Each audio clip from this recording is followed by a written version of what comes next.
Well, this is what is called the Bruma Seca, dry mist.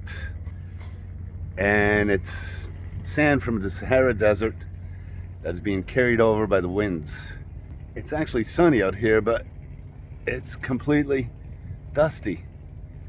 And it gets on everything, it's everywhere. It's just strange, gloomy, apocalyptic.